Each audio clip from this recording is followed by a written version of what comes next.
by our college controller of examinations. First of all, I would like to invite our college controller of examiner, Dr. B. Mahesh Kumar sir, to give you a welcome address.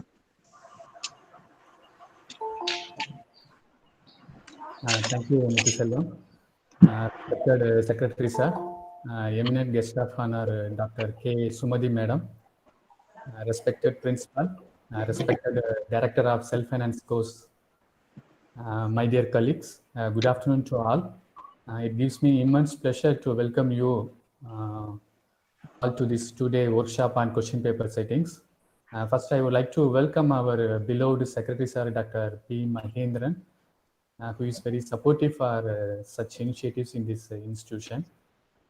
On behalf of our institution, I would like to take this opportunity to express our hearty welcome to Honorable Resource Person Dr. K.SUMATHI, Associate Professor of Mathematics from PSGR Krishnammal College for Women, one of the pioneer institution of Bharatiyar University. I know Sumathi Madam since 2011. She was one of the participants in the e-content workshop organized by our department. That was a wonderful moment.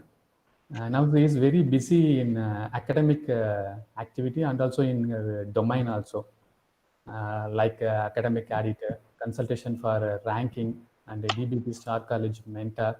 So you can see her name in many colleges around Coimbatore as an advisor in their website. Now she is a coordinator for UGC Paramash scheme. She is a very busy lady. So we express our sincere gratitude for accepting our invitation and gracing us in her busy schedule. I welcome our beloved principal, Dr. N. Shanti Maheshwari Madam, who is always very supportive for such a developmental initiative and for accepting to grace this function and deliver presidential and felicitation address. And I welcome my teaching fraternity and I request you to make best use of this workshop and elucidate all your clarification in the question paper setting and as well as outcome-based education. So once again, I extend a hearty welcome to all of you for this two-day workshop. Thank you for giving me this opportunity. Now over to Muthu Selvam. Thank you, sir. Thank you for your warm welcome. Next, I would like to invite our college principal, ma'am, Dr. N.R. Shanti Maheshwari, to give felicitation address.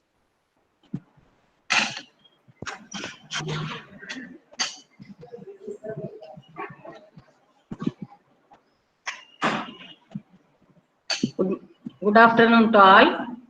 Respected Secretary and beloved Director, Dr. G.Venkataswamy, and Honorable Chief Guest and my friend Dr. K.SUMATHI, Associate Professor and Head, PSGR Krishnammal College for Women, Coimbatore, and Dr. B. Mahesh Kumar, Controller of Examination, and Mrs. D. Jayabharati, Assistant Controller of Examination, and Dr. Pandiyarani, Associate Professor, and my dear colleagues. Very good afternoon to all. Our institution was conferred the autonomous status from the academic year 2020-21. OBE curriculum is introduced at the initial stage of autonomous status at both UG and PG levels. It would produce a measurable learning outcomes and it is framed based on the Bloom's taxonomy model for setting learning outcomes and teaching methods and in assessing the students. Students will be evaluated based on their performance in continuous internal assessment and in the end semester examination. So we should note the question paper pattern of continuous internal assessment and end semester examination for both theory and practical examination for UG and PG. I hope that this workshop will provide a good platform to have a discussion about the question paper setting. I wish this workshop grand success. Thank you. Thank you, ma'am. Next, I would like to invite Dr. A. Pandiyarani, Associate Professor of Mathematics in our college, to introduce our chief guest. Respected Secretary Sir, beloved Principal Ma'am, Autonomous Coordinator, distinguished Chief Guest, Dr.K.SUMATHI ma'am, and my dear colleagues. Good afternoon, one and all. Being a faculty of mathematics, I am very glad to introduce Dr. K. Sumathi, Associate Professor and Head Department of Mathematics, PSGR Krishnammal College, Coimbatore. She joined PSGR Krishnammal College for Women in 1994 as a lecturer in the Department of Mathematics. At present, she is an Associate Professor and Head of Department of Mathematics. Her area of specialization is fluid dynamics, stability theory. Her mother tongue is Telugu and she is well versed in Tamil, English and Hindi too. Dr. Sumathi had 25 years of research experience. She guided 8 PhD scholars and 34 MPhil scholars. She published 35 research articles in national and international journals and authored 4 books. She presented 12 papers in national and international and also in state level seminars. 100 plus colleges used her as a guest lecturer. Also, she delivered guest lectures in 20 workshops and seminars. She is a reviewer in 2 printed journals and 6 online journals and member of editorial board of various journals. She had significant contribution in various activities of the college, such as NCC officer, intercollegiate program coordinator, spoken tutorial coordinator, and she is an IQAC coordinator from 2017 onwards. She organized 14 workshops and seminars funded by management and other funding agencies. She received grants of rupees 55 lakhs 60,050 from DPT NBHM, 30,000 from UGC Parmash, and 59 lakhs 10,000 from UGC Stride Digital Pedagogies. She received Best Faculty Award from PSGR Krishnammal College for the years 2011, 12, 14, 15, and 16. She received grants to attend conference and meetings from various academic organizations. Besides this, she was a doctoral committee member and DOS members, inspection committee members in various colleges, and also a life member of Indian Mathematical Society, Indian Society of Theoretical and Applied Mechanics, and so on. It's a great honor to me to introduce such an eminent personality for our program today. Thank you, one and all. Thank you so much. We are really happy to have you as our chief guest, ma'am. We are eagerly waiting to know more and more things about question paper setting, and we hope you will clarify our doubts too. Yes, the session is over to you, ma'am. Thank you very much. Thank you very much for the very nice introduction by Pandi Rani. And also thank you very much for the very warm welcome by Mr. Magesh Kumar and the principal, Dr. N.R. Shanti Mageshwari. I'm not new to this campus. As was mentioned in the welcome address, I have been to your campus some 8 years or back. And the hospitality with which I was received, I can never forget in my life. And it is like being invited to your brother's home by Magesh Kumar. And at the time, there was one Dr. Adi Lakshmi. She was taking care of me for the 4 days in a very beautiful manner. I have my friends working there, Yog Lakshmi in the chemistry department, and not to mention the principal. The principal, Shanti Mageshwari, was also very good at that time. She was also very hospitable, and her hospitality was very good. And I had friends with many of your departments. Hence, it is like a second homecoming to your institution.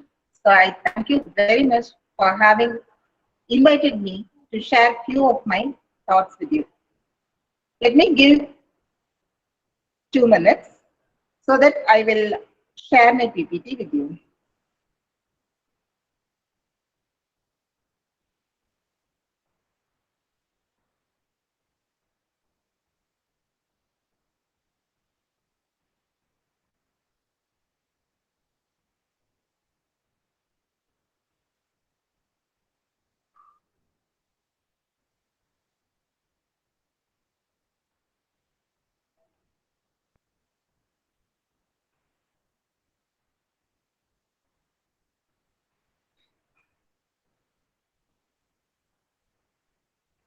Am I audible?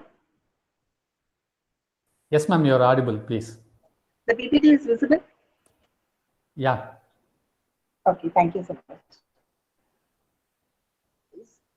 Actually, this, I make it slightly bilingual.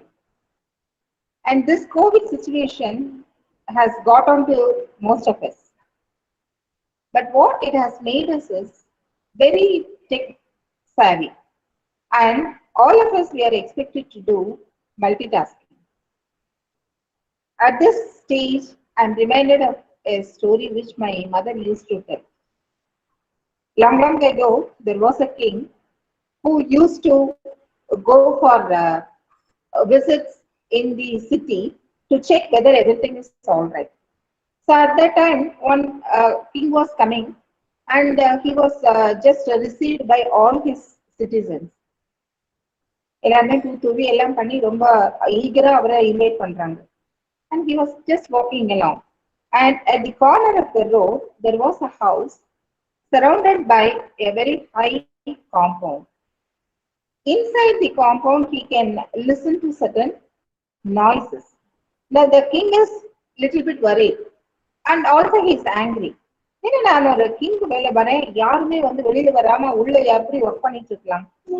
So who is staying inside? He asked. And the other citizens immediately told some carpenter is working there. Then he wanted to meet that carpenter, and he wanted to ask, why you have not come out to receive me? So the king went inside. There was the carpenter weaving. And in front of him, certain children were playing in the mud and they were singing. So he asked the carpenter, see, what are these children are doing? Then the carpenter told, sir, I'm teaching them music. Music why you are allowing them to play in the mud? Then the carpenter said, sir, after weaving, I will be going for making pots. So for that I have to prepare the mud. So the children and the mud and they are doing, they are just making it available for making pots. Oh, then the king was just looking at it. Then he saw there was buffaloes and cows moving around. And he just looked at his next to the person. And he said, அங்க வந்து பார்த்தா ஒரு சின்ன கல்லு நிறைய இருக்கு. Then the king asked, இவ்வளவு கல்லு எதுக்குப்பா வச்சிருக்கீங்க இங்க?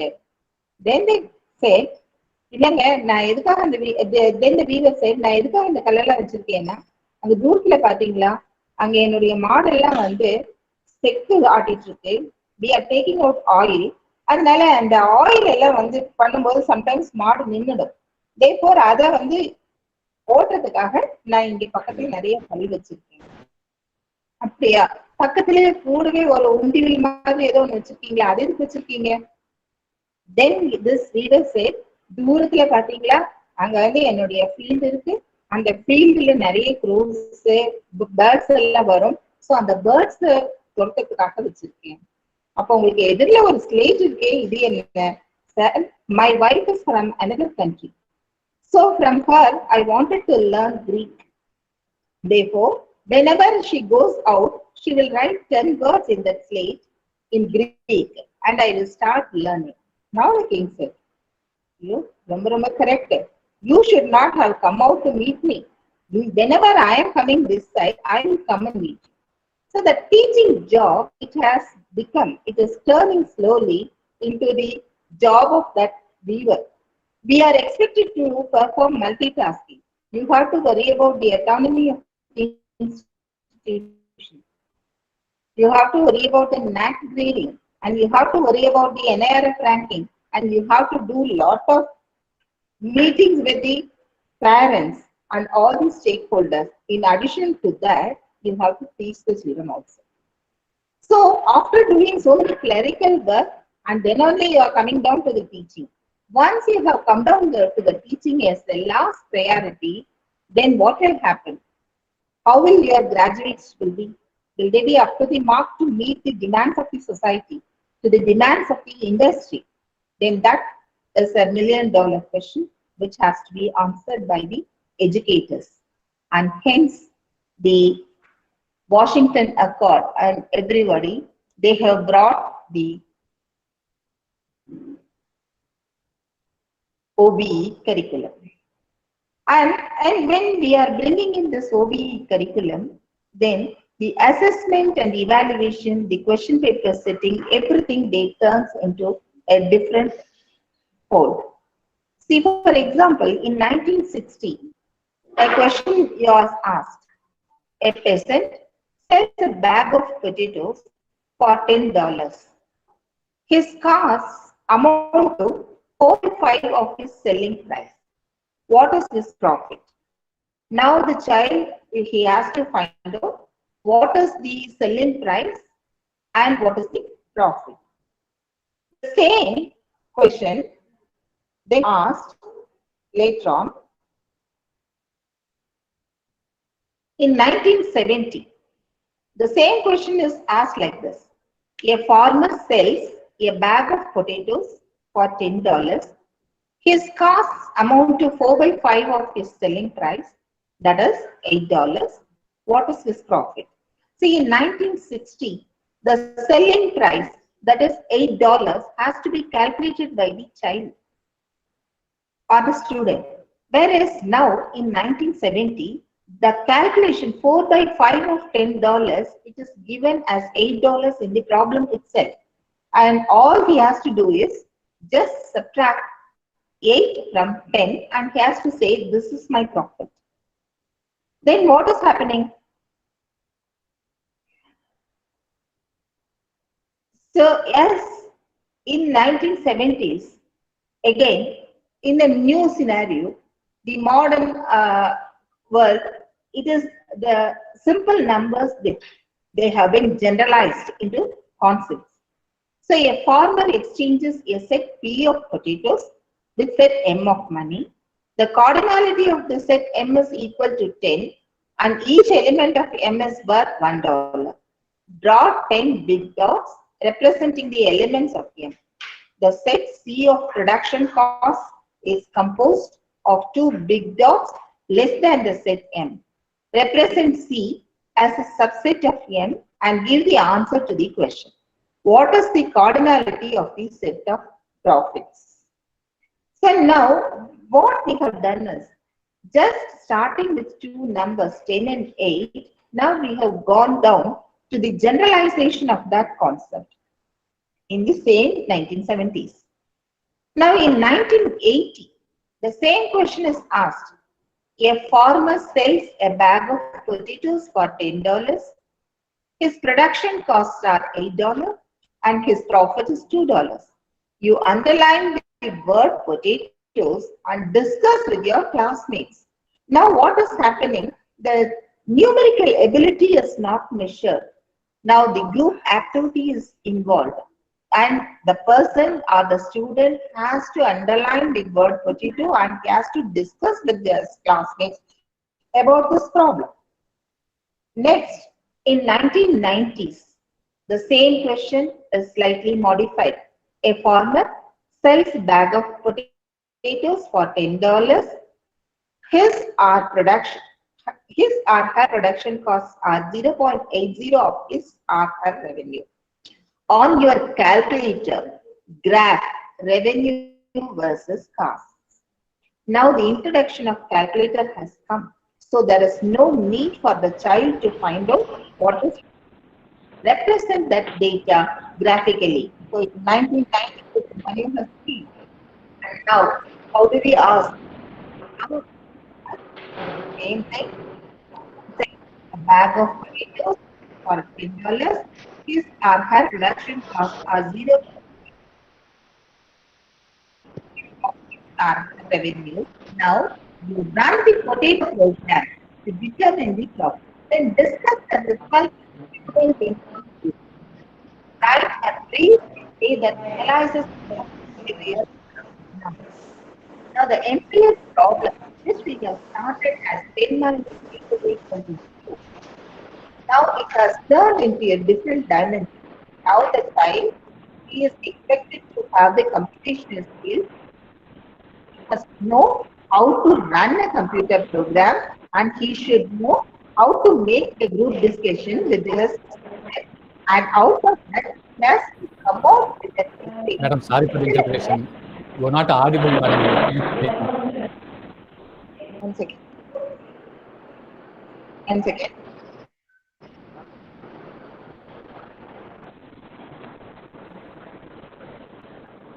Am I audible now? Yes, ma'am. You are audible, ma'am. Yes, you are audible, but a lot of interpretation, ma'am. Okay. Yeah. One second.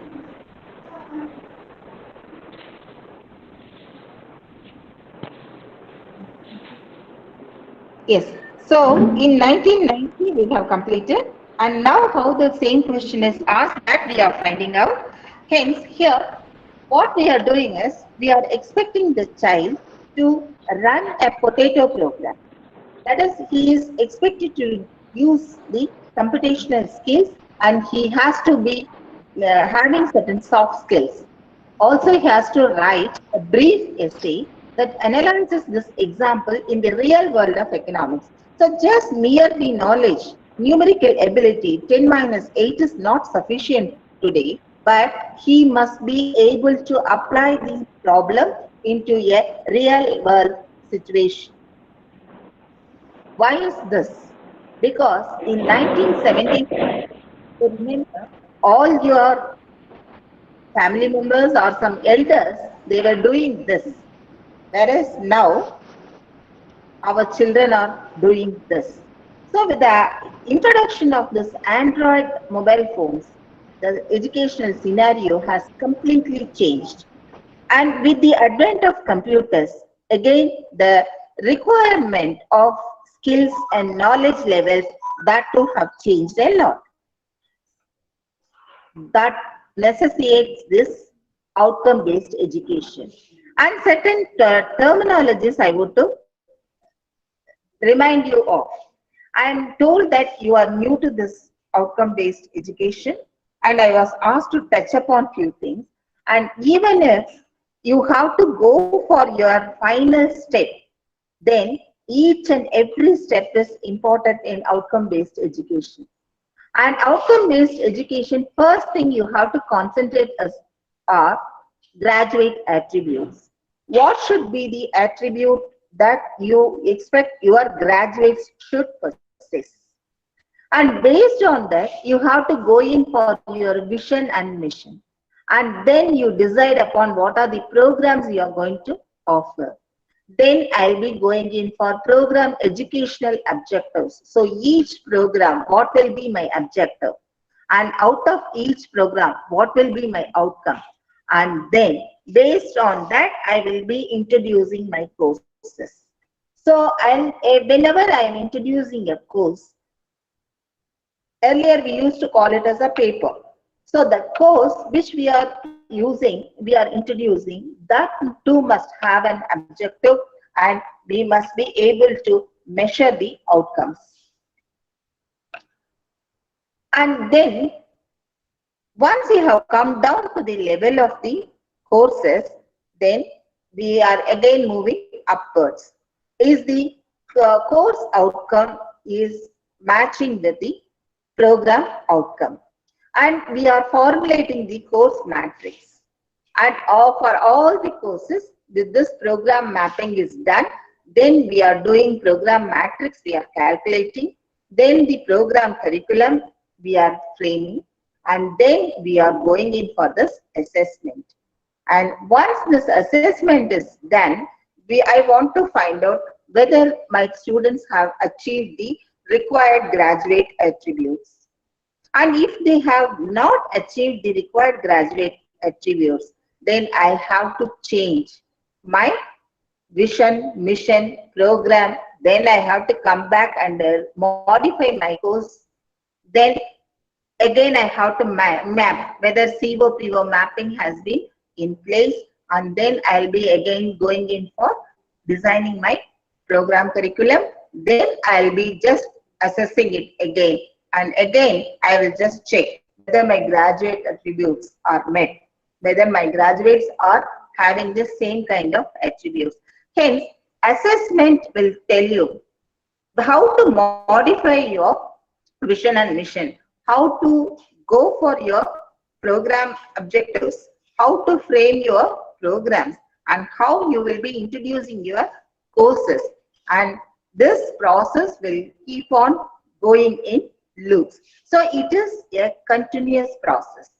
Hence, assessment plays a very, very important role. See, I'm not using the word question paper setting, even though that was the topic, because question paper setting is very, very narrow.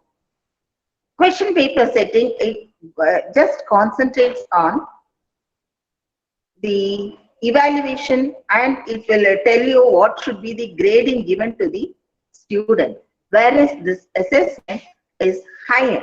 It is the superset of this evaluation, and this assessment will tell you a student how he has to get on and what is to be told to that student, and assessment is a feedback from the student to the educator.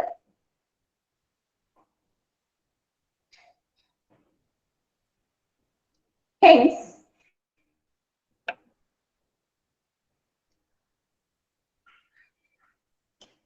in the outcome-based education, it is a process that involves the restructuring of curriculum, assessment, and reporting practices in education to reflect the achievement of high-order learning and mastery, rather than the accumulation of course credits.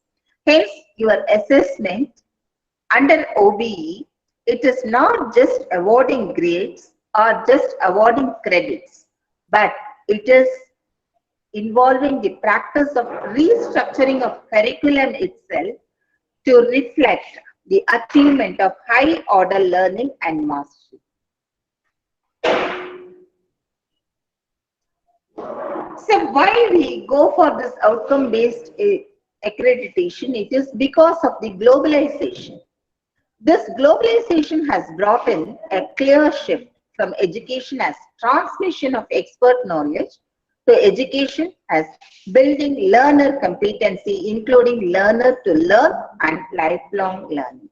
Therefore, whether it is a framing of curriculum or assessment, it should ensure that the student must have the tendency of self-learning, and the student must have the lifelong learning thirst.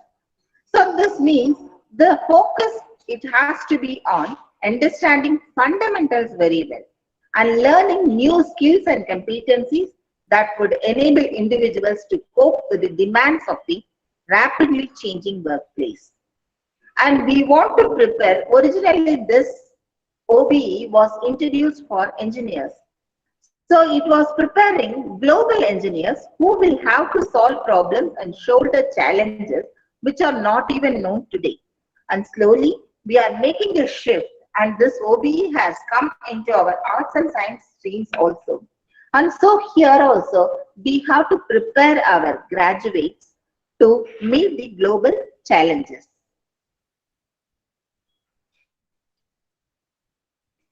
Hence, all the accreditation criteria, whether it is NBA or NAC or NARF, it all includes these parameters: vision, mission, and program educational objectives.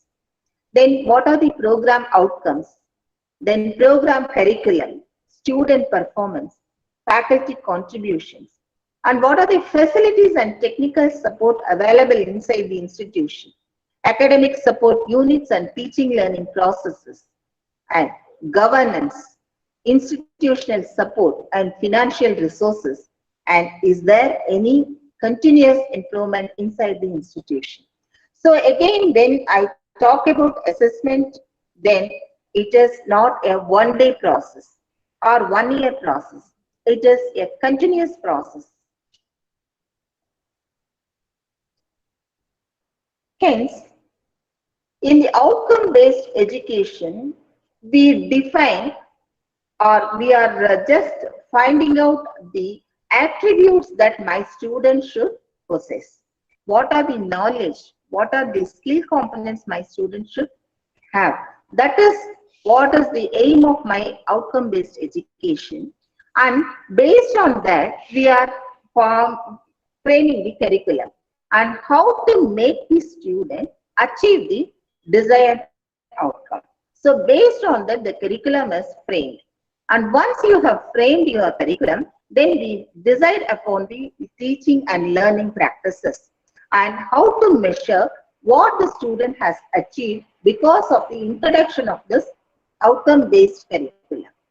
Then once that is over, then we slightly move on to the outcome-based assessment.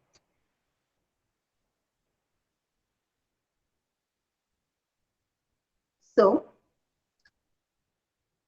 your intended learning outcomes, that is what is very, very important. You first decide upon what should be the learning outcome of your graduates. Be it a mathematics graduation or physics or BCom or any other course, BBA and whatnot. And you just decide what will be the intended learning outcome of my student. And once you have decided, only then you can plan for your learning activities. And when you have planned your learning activities, and only based on your learning activities and based on your intended learning outcomes, you can go for the assessment process. Hence, this assessment or question paper setting, it is linked directly with the intended learning outcome. And it is linked with the learning activities involved. And the entire purpose of this process is to have the student a very enjoyable learning experience. So we want to create a learning experience for learners which is enjoyable, which will make him employable, and which will help him to meet the challenges of the life throughout his entire tenure, entire survival. And in that case, this outcome-based education as well as outcome-based assessment, both are student-centric. It is not faculty or teacher-centric.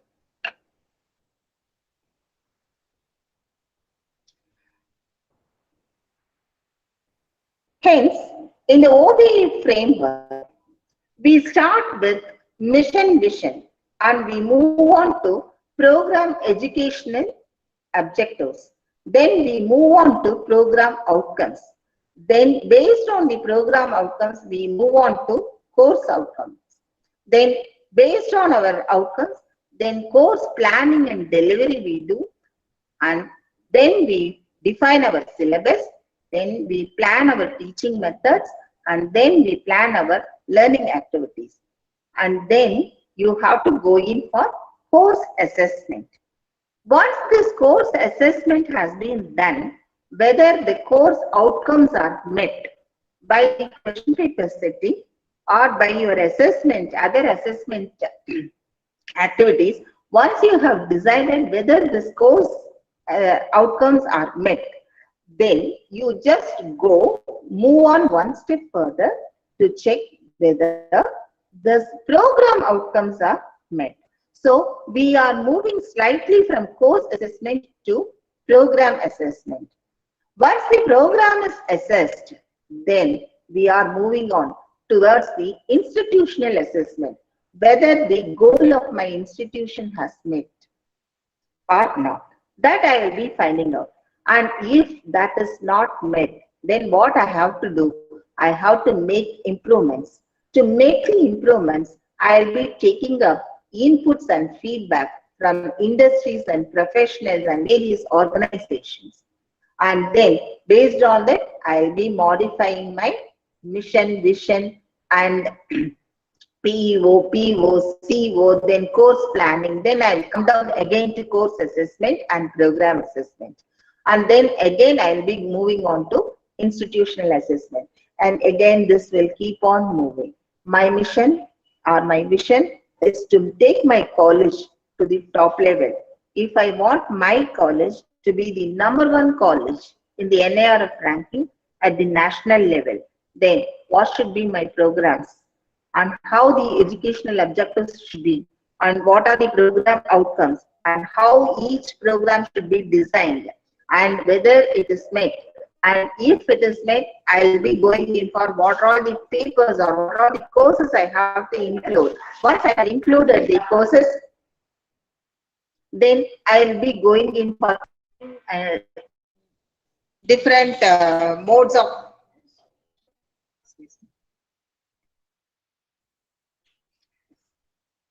Now I'll be moving down to my course assessment.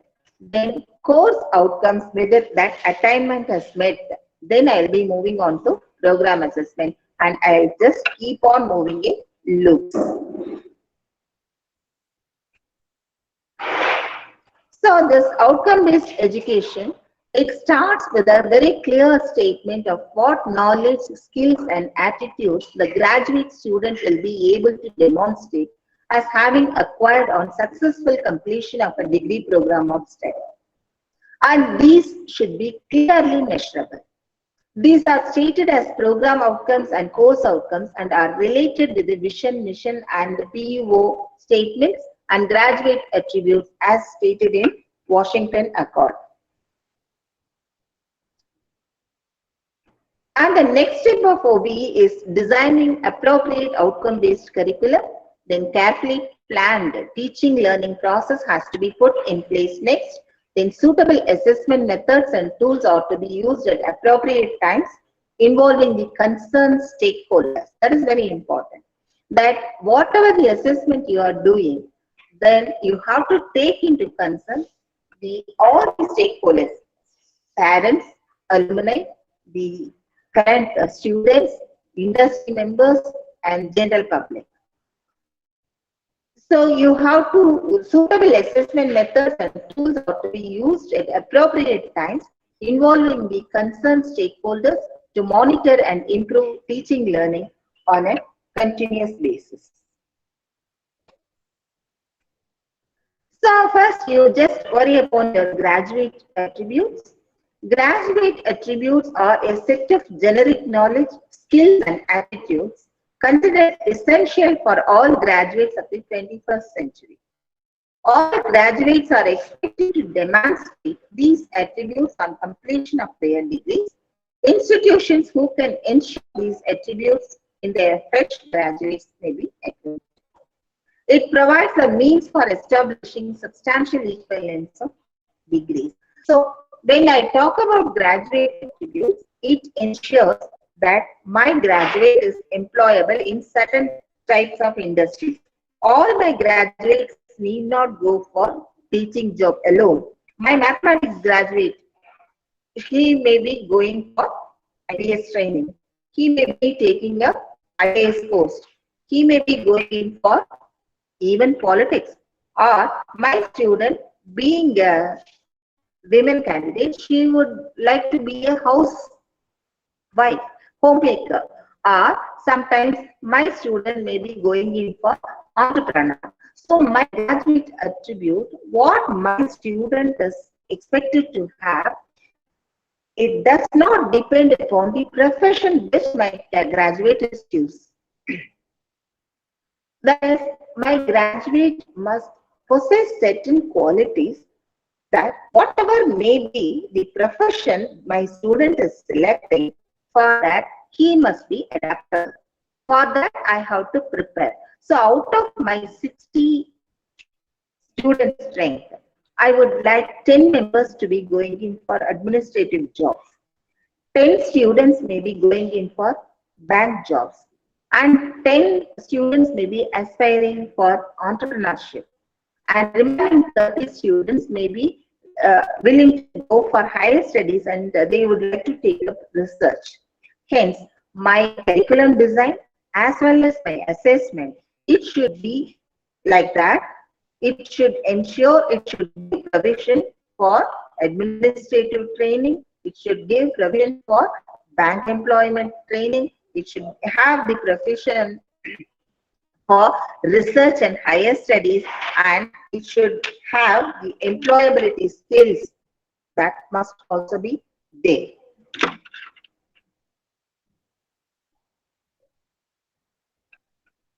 So for that, my vision and mission statement will help in defining aspirations and to remain focused. Therefore, I would like to write my vision and mission statements depending upon the graduate attributes which I have expected my graduates to have, and it should be written in a simple language. It must be easy to communicate, and it should define objectives which present near future of the institute.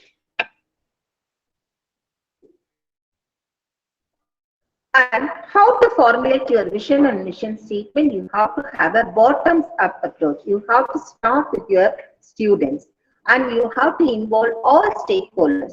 And there has to be a lot of discussion and brainstorming. And there has to be a gap analysis or SWOT analysis. So here I will tell you what is gap analysis or SWOT analysis, how I can help if my student is having a gap, if my student is facing a challenge. Okay, does it mean that I have to rectify it? Yes, as an educator, it is our responsibility to help our children to achieve their aspirations. That is the expectation of this outcome-based education. See, for example, I have heard about a student. He was just 10 years old and he has lost his left arm. And this fellow was very much dejected, and he was sitting in a corner. And his parents, what they thought, okay, my children, he has become handicapped. So, but he should not sit in a corner. So what their parents did, they have asked this boy, 10-year-old boy, what do you want to learn? The boy selected judo. Judo kathukradha. Then the parent, even though they were perplexed, they have given up to the whims and fancies of this child, and they have taken him to a judo master. When they have taken him to a judo master, the judo master போய் பார்க்கற மேல இருந்து கீழே வரைக்கும் இந்த குழந்தைக்கு ஒரு கை இல்ல, ஜூடோல கை ரொம்ப முக்கியம். Then he was just thinking, and this master said, okay, I will teach him judo, and he taught him only one move. Then and he was asking this boy to practice that for a longer period. So for 2 years, this boy was practicing just only one stroke of judo, and he has mastered it. And still again and again and again, he was asked to practice that one stroke alone. Now this boy, he was going in for competitions. In all the judo competitions, he has won at the local level. Then he moved on to district level. In the district level also he has won. Then he was moving on to the state level competitions. In the state level competition also he has won the matches. Now he is looking in for national championship. Even the parents are worried because the opponent is a very, very great judo champion. Whereas my boy, he do not know anything except only one stroke. But this master, he was very confident that his student will win the match. He will win the title. So he has sent for the national level competition. In the national level competition also, this boy has won the championship. How it happened? Then everybody was asking. Then the boy said, I do not know. What I have done was, I have done what my master has taught. My master has taught me one stroke, and he has expected me to practice that forever. So I have practiced and mastered that one stroke. So if at all I have won, it was because of my master. Then everybody was asking the master, sir, how you have made that boy to win the title? Now the master said, I have taught him one fight in which the opponent have to hold the left arm of the person who is fighting with him. So, அப்படி left arm பிடிச்சிட்டு அவங்க fight பண்ணா மட்டும்தான் அந்த opponent-ஆல ஜெயிக்க முடியும். இந்த பையனுக்கு left arm இல்ல. So that fighting thing I have taught him. So what this says, even if a student is having a handicap, if the educator thinks and works on it, then that can be converted into a positive sign that the student has come up in his life. So it is the gap analysis or SWOT analysis and the challenges before the institute. It has to be met. It has to be thought upon by the teachers and educators. We play a very, very important role. The OBE is student-centric, but the very prominent role is played by the educators. Now we are going into the into the role of facilitator, mentor, teacher, mother, father, parent, and whatnot. So we are going into all the roles, and now we are turning into knowledge facilitators. And what are the immediate and long-term goals? That also to be reflected in our vision mission statement, and we must go for a strategic plan. And I'll skip few slides on vision and mission statement. And based on your program educational objectives, even every department should have a vision and mission statement. That is what I wanted to emphasize. All the institutions will have a vision and mission statement, and normally it will be displayed in many places. Also, this vision and mission statements will appear in the college calendars, but it is not just vision and mission to be written in pen and paper. It has to be worked out in principle. So when you are having a vision and mission statement for your own department, then that will take your institution as well as your department to a greater height. And again, when you are formulating a vision for your department,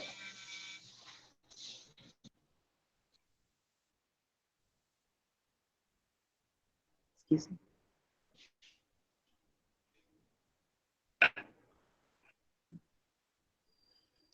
So when you are having a vision and mission statement for your department, again, don't go in for the vision and mission statement of other institutions or other colleges or other foreign universities.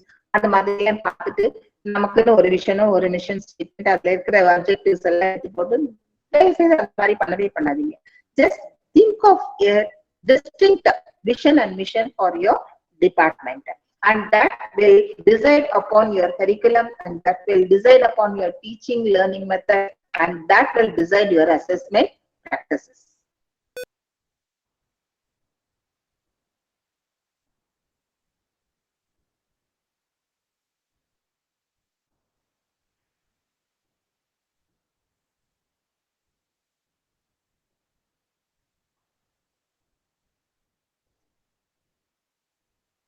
So I have skipped a few slides to come down to the characteristics of your program outcomes. To effectively define your program outcome statement, check them whether they satisfy the following characters. It must define the scope and depth of the program. It should focus on the end point of the program. Also, this program outcome should identify what typically students will know and be able to do on graduation.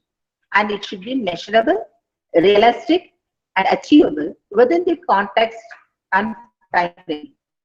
And it must be realized through concurrent courses over the extent of the program. They should be demonstrated through post-assessment, particularly in final year courses and especially through capstones.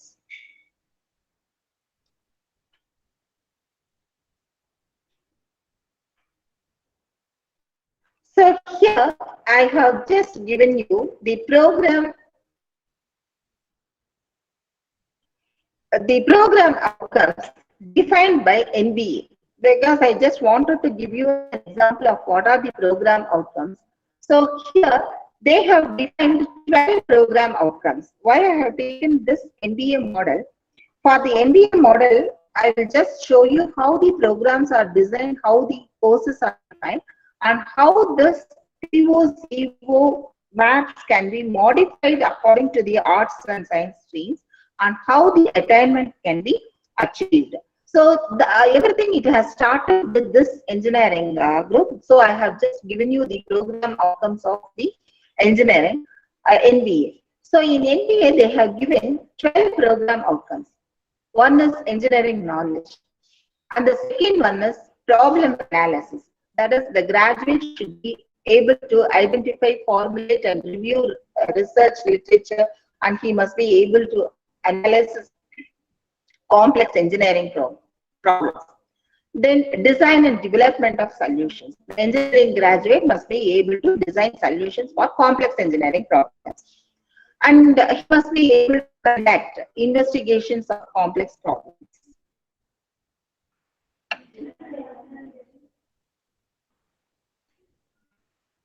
And he must be able to use modern tools.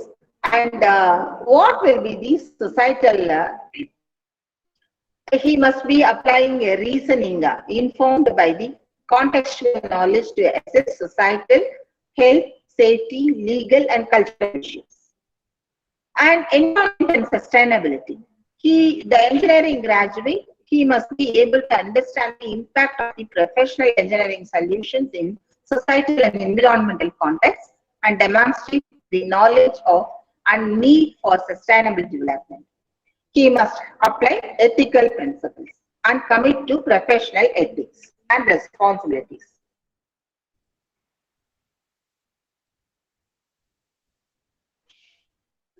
And he must be able to work in teams. So individual and teamwork, he must be able to function effectively as an individual. Also, he must be able to function as a member or leader in diverse teams. And he should have a lot of communication skills. And he must be a lifelong learner. And he must manage project management and finance. Now, see, we talk about these 12 attributes. These are the graduate attributes that MBA is defined, and everybody is accepting this. And my question is it very new? Is this concept a new concept? Now you just have a look at these pictures. Most of you have recognized who are they. In the first one, what I have given is the picture of Hanuman. Hanuman பத்தி தெரியாதவங்க இருக்க முடியாது. நம்ம எல்லாரும் கும்பிடுற ஒரு சாமி. அதுல நீங்க கம்பராமாயணத்துல ஒரு பாட்டு பார்த்திருப்பீங்க. கம்பராமாயணத்துல வர ஒரு பாட்டுல என்ன ஆகும்னா, அனுமார் லங்கைக்கு போறார். ஸ்ரீலங்கா போயிட்டு வந்ததுக்கு அப்புறம் சீதையை மீட் பண்ணிட்டார். சீதையை மீட் பண்ணதுக்கு அப்புறம் he has come back to meet Rama. Rama கிட்ட வந்து சொல்றாரு, நான் வந்து சீதையை பார்த்தேன். எங்க பார்த்தேன்? ஸ்ரீலங்கால பார்த்தேன். சோ கம்பராமாயணத்துல ஒரு அழகான பாட்டு வரும். அது என்ன வரும்? கண்டேன் கற்பினி கனியை கண்களால். சோ பார்த்தோன்னே the very first question is கண்டேன், பார்த்துட்டேன்ப்பா. சோ ராமருடைய ஆங்ஸைட்டி will be over. படம் பார்த்தானா பார்க்கலையாங்கிறது முடிஞ்சது. So first question is answer, கண்டேன். நெக்ஸ்ட் கொஸ்டின், ஐயோ 14 மாசமா காமி சீதையை என்கிட்ட, ராவணனுடைய ஊர்ல இருக்காளே, அவங்க நல்லபடியா இருக்காங்களா, சாஸ்டி உமனா இருக்காங்களா, இல்ல ராவணன் கூட ஏதாவது பண்ணிட்டாங்களா, அந்த மாதிரி next anxiety will come to Rama. Therefore this Hanuman says கற்பினுக்கு அணியை. சோ அவங்க ரொம்ப பர்ஃபெக்டா இருக்காங்க Sita. Then Rama will think, Sri Lanka போய் நேர்லயே பார்த்தானா ஹனுமன், இல்ல யாராவது சொன்னதை கேட்டுட்டு வந்து நம்ம கிட்ட சொல்றாரான்னு Ramar will think of. Therefore he says கண்டே கற்பினுக்கனே கண்களால். அதுக்கப்புறமா எங்க பார்த்தேன்னு வரும். சோ எங்க பார்க்கும்போது கடல் சூழ் இலங்கை மாநகர் தண்ணீர். So this is the best communication skill you can see. So communication skill is not new to our culture. Then next, self-learning. எப்ப பார்த்தாலும் படிக்கணும், தானா படிக்கணும். The student must be motivated to have self-learning. Teachers must learn. You have to equip yourself self-learning. And can you give me another example which will meet the standards of A-Kalai? Teacher எவ்வளவு சொல்லி கொடுத்தாங்களோ அதை விட அதிகமா self லேர்னிங்ல கற்றுக்கவங்க A-Kalai.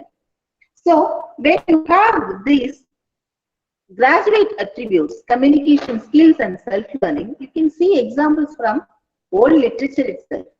And next, I will be going in for lifelong learning.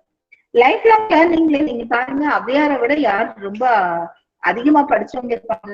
Avvaiyar எழுதாத books, Tamil லிட்ரேச்சர்ல அவ்வையாருக்கு இல்லாத ஒரு place வேற யாருக்கு இருக்கு? பட் அவ்வையார் கேட்கிறாங்க, பாலும் தெளிதேனும் பாகும் பருப்பும் இவை நான்கும் நான் உனக்கு தருவேன், நீ எனக்கு 3 தமிழ் தான். So lifelong learning, it is depicted in that verse. And I will, the most adorable leader of this era, Abdul Kalam. Abdul Kalam, at the age of around 70s, when he was the president of India, started learning Veena. Also, we will be having different learning styles, advanced learners and slow learners. So when you talk about advanced learners, Arjuna is the best example of your advanced learnership. So advanced learnership, if you are talking about this, உலகத்துல எத்தனை weapons இருக்கோ, எத்தனை அஸ்திரம் இருக்கோ, அத்தனை அஸ்திரமும் அர்ஜுனனுக்கு தெரியும். ஒரே ஒரு அஸ்திரம் அர்ஜுனனுக்கு தெரியாத அஸ்திரம்னு பாத்தீங்கன்னா, it is Narayana's. So Arjuna had all the weapons under his possession, and then he is the best example for advanced learner and self-learning and lifelong learning.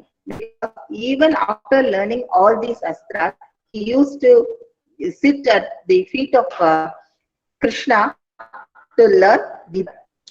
You can see next gentleman. There is a gentleman.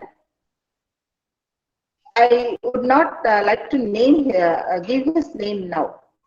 What he was doing when he was a student, he was asked to write the answer for using a barometer. You just find out the height of a building. This is the question. So, what is the height of? Determine the height of a building using a barometer. This barometer is a device which will help you to measure the pressure. Hence, the answer to this question is, you have to measure the pressure at 2 different points, at the bottom of the building and at the top of the building. The pressure difference is proportional to height of the building. So that is equal to some constant multiplied by the height of the building. So from that expression, you can find out what is the height of the building. So height of the building is equal to 2 pressure differences divided by a constant. That's all the answer for this question. And when this fellow was asked, he has written, I will tie a rope at the corner of the barometer. From top of the building, I will drop the rope till it touches the ground. When it has touched the ground, I will just again take out the rope. I will measure the length of the rope. I will measure the length of the barometer. I will add both, and that will give the height of the building. So now he was given a fail mark. This person, he went for a revaluation. Because his argument is, you have asked me to use the barometer and I have used a barometer in my answer. See, why the question paper setting and assessment are very important, it is because of this. When the child wants to, when the child do not know what is the rubrics involved in the question paper setting, you will get only answers like this. Therefore, this fellow, he has just given the answer like this. Barometer use pannitenla, therefore you must give me a pass mark. Now the board, he thought over, then they have decided to give him a re-examination. Now this fellow has gone for the re-examination. The second examination also, he was asked to find out the height of a building using a barometer. The same question was repeated. And the examiner told this fellow, see, I give you 10 minutes of time. You can just tell me what is the answer. Fellow jolly now the examiner is getting tensed. And after 7 minutes of time, the examiner said, see, please answer this question. Then this fellow said, I have got many answers. I do not know what is the answer I have to give. Now this examiner said, okay, I'll just pick up my answer. Then he said, see, the first answer is from the top of the building, I'll just drop. I will drop it so that it will fall down, so that what I can do is S is equal to ut plus half gt square. The distance traveled under gravity. And I tell you what is the initial velocity. I will just put u is equal to 0 and I will just take the time taken. I will just calculate what is the distance traveled. ஆனா இதுல ஒரே ஒரு problem என்னன்னா அவ்வளவு உயரத்துல இருந்து நான் கீழே போட்டேன்னா அந்த barometer will break down. So that is why I don't want to give that answer. Very good. What is the next answer? Then he said, I will go to the back side of the building. Back side of the building will be very smooth. So I will take this barometer to the back side of the building and the barometer வச்சுட்டு நான் 1, 2, 3, 4 நான் அப்படியே measure பண்ணிட்டே வரேன். எவ்வளவு times பார்க்கிறேன். How that many times multiplied by the length of the barometer will give the height of the building. Now this is also an answer, but the answer was not given the mark. The examiner is asking, do you have any other answer? He said, okay, I have another answer. I will go to the proprietor of the building. Definitely the proprietor of the building, he must be knowing what is the height of the building. Then he said, any other answer? Then this fellow said, yes, I have one another answer, that I will find out the pressure at the bottom of the building. I'll find out the pressure at the top of the building. I'll find out the difference. I'll divide by the constant so that I will get what is the height of the building. Now the examiner was happy and this fellow was given the answer. Now you tell me, what can you say about this fellow? Is it he is a slow learner or he is a creative learner? And the name of this person is Niels Bohr, who has won the Nobel Prize for finding out the atomic structure in physics. So the physics Nobel laureate, when he was a student, he was giving a different answer for a question asked to him. And if the examiner thinks that he is a slow learner, or if he thinks he is not up to the mark, then Niels Bohr would not have come down to the position of a Nobel laureate. And while you are doing this assessment process, always you have to think of the level of the examiner and ethics involved in it. Again, ethical learning, you just see the Parasrama. He has gone for not Parasrama, Karnan. See, Karnan has gone to Parasrama in the disguise of a Brahmin instead of a king. That is why அவருக்கு வந்து உங்களுக்கு அந்த அஸ்திரம் வந்து மறந்து போயிடணும் உங்களுக்கு battle ஃபீல்ட்ங்கிற ஒரு சாபம் கிடைக்கிறதுக்கு காரணமே because he is involved in mischief and disguise. So unethical performance you can see from long back. Hence your assessment or your question paper setting, it should not give room for any unethical practices. And how shall I ensure that?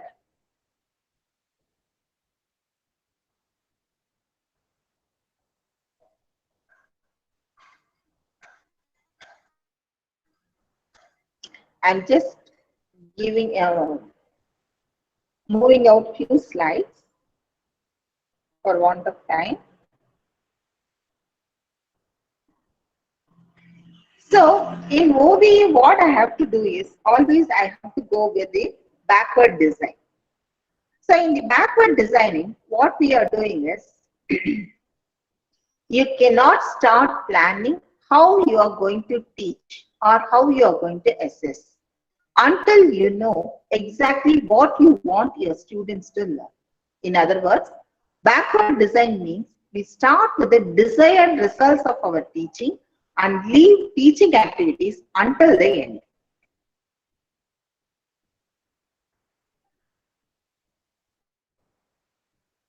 So in stage 1, you have to identify desired results, and then you have to go for acceptable evidence, and then you have to plan your learning experiences.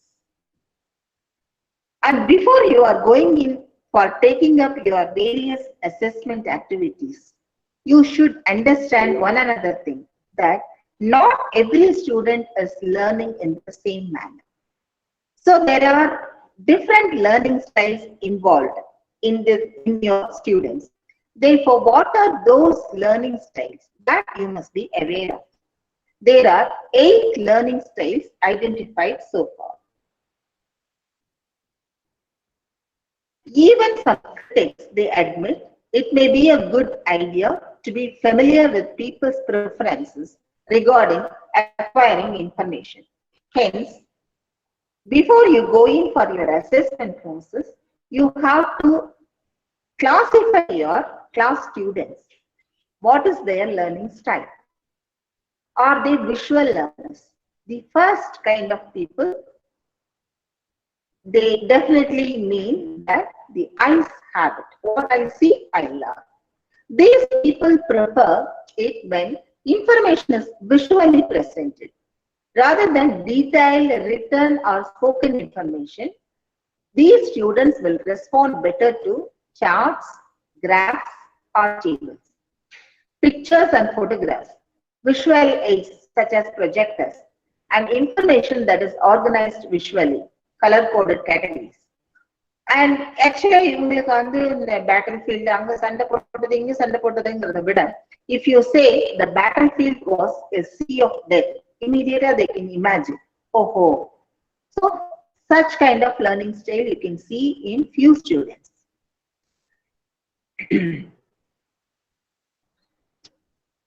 In some of the students, they are audio learners. Others seem to respond more favorably to sound, and they are able to remember more when they listen to information. These learners benefit a lot from lessons that involve listening and speaking. When reading, it often helps them to do it alone. Some ideas to improve their learning experiences include, you can use music in class, you can give rhymes spoken out loud, even audiobooks when appropriate. Then certain people are physical learners. The most effective educational approach involves physical interaction with things. This is a real hands-on experience that emphasizes a type of learning by doing, rather than merely sitting and listening to a teacher explaining the concepts. This is kinesthetic or K in the BARK model mentioned earlier. So there are several good methods of reaching students who prefer this learning style. So for these students, they learn by doing. Therefore, you have to use exercises that take pupils out of their seats. And you have to allow them to draw as an activity.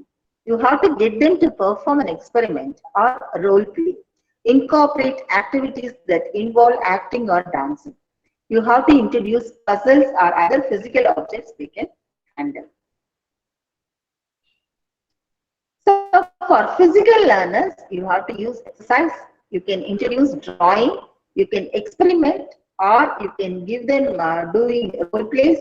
Incorporate activities, incorporate dancing, you have to introduce puzzles. Then verbal or linguistic learners. Here the key is not so much whether the information is spoken or written. Rather, these types of students simply enjoy making use of the language itself. So like the verbal learners, they enjoy wordplay. So for these type of students, you have to encourage group discussions for assessment of their learning style. And you have to assign topics for class presentations. And you have to give them role plays with interesting scenarios.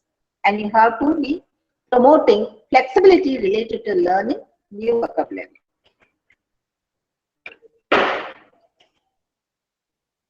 Then you have got a different set of learners. They are logical or analytical learners. The learners who are learning by audio-visual aids, they are benefiting from forming an emotional connection with sound. Here, logical learners, they are different. They look for patterns and trends. in what they learn. They search for the connections and the reasons and results. So the teachers, you can best motivate them by using lessons that introduce questions that demand interpretation and inference. You have to present material requiring problem-solving abilities, and you have to encourage them to reach conclusions based on facts and reasoning. Also, another kind of learning is social learners. These students prefer educational lessons that involve participation with others.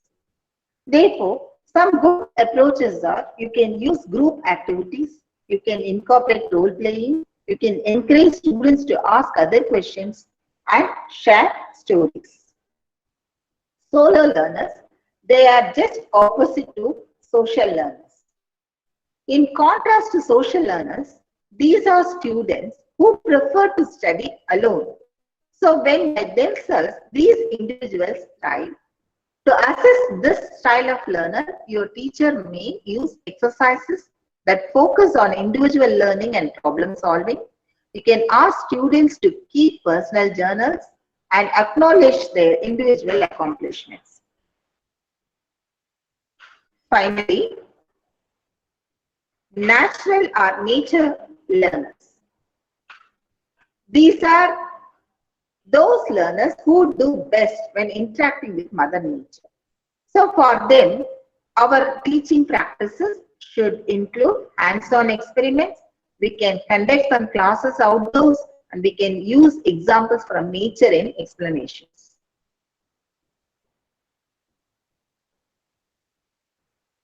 So,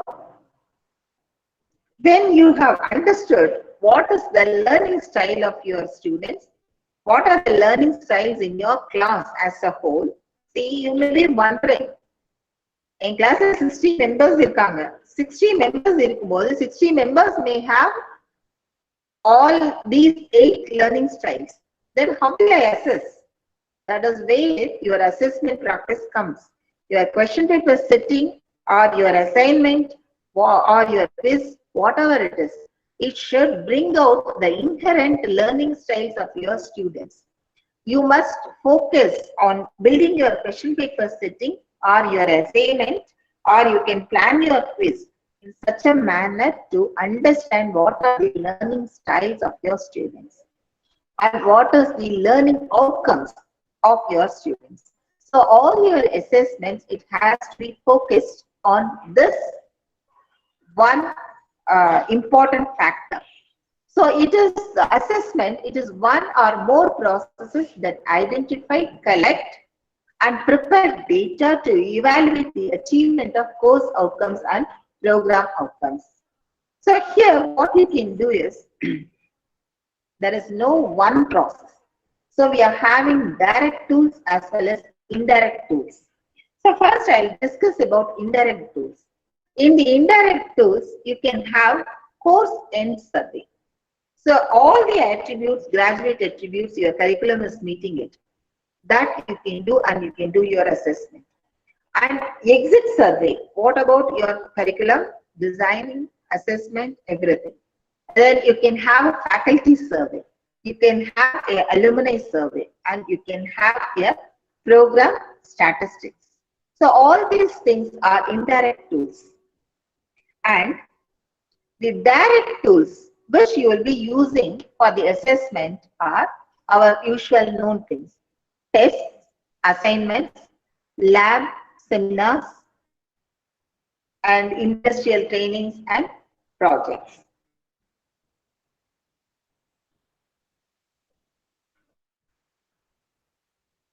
So in assessment and evaluation, there is no single specified style of teaching or assessment in OBE.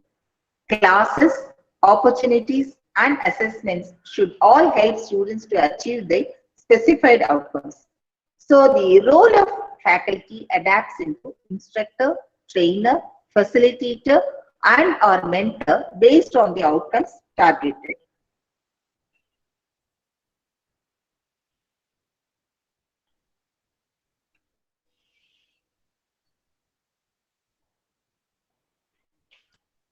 So first thing is, you should know why I must be assessing my student.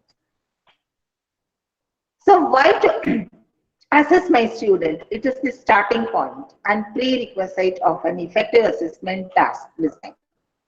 Your assessment happens not simply because for grading students, but the key purpose is to improve students' learning by providing feedback.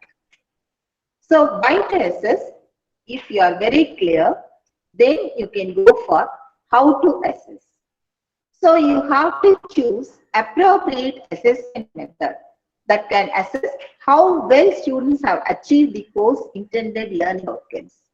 It is also important to assess students during the course and not at the end, so that they have a chance to improve. And what is to be assessed? The content of assessment tasks should be aligned with the intended learning outcomes. From the student point of view, students learn what they think they will be tested on and determine how students learn more than the curriculum has. Thus, it is important to construct assessment aligned with what students should be learning. In the question, in the subject line, in the questions are ஒரு 4 question previous year பார்த்தா இந்த வருஷம் என்ன question வரும்ங்கிறது நம்ம students சொல்லிடுவாங்க. அந்த அளவுக்கு they are very bright. Hence, என்னுடைய question stereotype here. Each batch of students are different. So for each batch of students, I should have a different level of question set. So what my aim and what I want to assess, for each batch, my outcome will be different. For each batch, even my programs and program may be different. In a last year, in the other programming outcome, other graduate attributes, admit our students, so I have to revise. When I revise, my assessment tool will also be changed.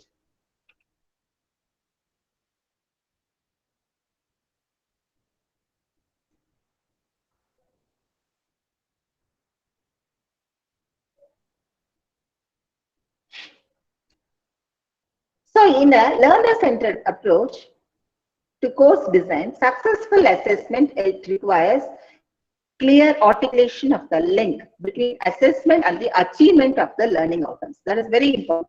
Your assessment tool, whether it is a test or whether it is an assignment, whatever may be the question you are asking, it has to have a link with the achievement of the learning outcome. That has to be kept in mind. When planning and implementing assessment activities, it is good practice to work through the following 4 steps of the student learning assessment cycle. You have to define intended learning outcomes. You have to establish very clear, measurable intended learning outcomes for your students. And you have to formulate learning opportunities. So the educator or the teacher should ensure that students have sufficient opportunities through learning activities to achieve those outcomes. Then we have to assess student learning, systematically gather, analyze, and interpret evidence to determine how well students' learning matches with our expectations. And we have to feed forward of results. Use the resulting information to understand and improve student learning. Normally, we get feedback, how the teaching was, how the curriculum is, and the assessment, it should give your student a feed forward of results, how you can improve the students' learning. That has to be kept in mind when you are framing your question papers.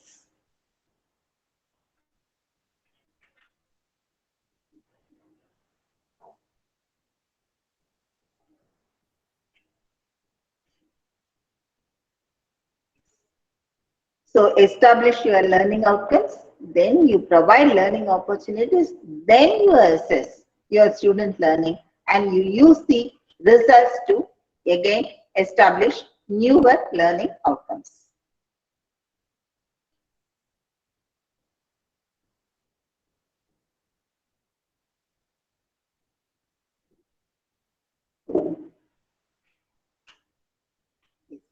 Assessment for learning has it emphasized on using assessment to promote student learning in the following ways. Students are given clear expectations of the intended learning outcomes and their roles in managing their learning. So you have to tell your students, what do you expect your students can learn after engagement in the course? Then what should students do to meet your expectations? You have to be very specific in framing your curriculum itself. Only then your assessment will be effective. And the students are engaged in meaningful learning activities. Are the activities you design relevant and effective in helping students to achieve your intended learning outcomes? See, suppose if you want to have your student to have a very great communicative style. So, or English literature students ku romba nalla creative writing, content writing எழுத தெரியணும். அந்த ஸ்டூடெண்ட்க்கு சும்மா நீங்க வெறும் MCQ மட்டுமே கொடுத்துட்டு இருந்தீங்கன்னா how will you achieve your goal? So that will not bring out the required result. அதனால learning achievement இருக்குமா இல்லையாங்கிறது வந்து you cannot decide. So your teaching activities as well as the assessment activities, it should be relevant and effective in helping the students to achieve your intended learning outcomes. And students are given specific and timely feedback for continuous improvement. And when you are giving your feedback, you have to check whether your students act upon your feedback for improvement. And is the feedback provided to the students when it still matters to them? See, first CA la neenga or feedback kudukreenga, unoda kaiyeluthu seriyilla, unoda answer eludradhu seriyilla, then he can improve in his second CA, and then he can improve in his model examination, so that he has performed very well in the end semester examination. Instead, நான் எதுவுமே சொல்லாம இருந்து என் செமஸ்டர்ல அவன் fail ஆனதுக்கு அப்புறம் நான் அப்பவே நினைச்சேன்ப்பா CA 1 பார்க்கும்போது நீ உன்னுடைய கையெழுத்தும் சரியில்லை, உன்னுடைய பிரசன்டேஷன் ஸ்டைலும் சரியில்லைன்னா what is the point? So students are to be given specific and timely feedback for continuous improvement.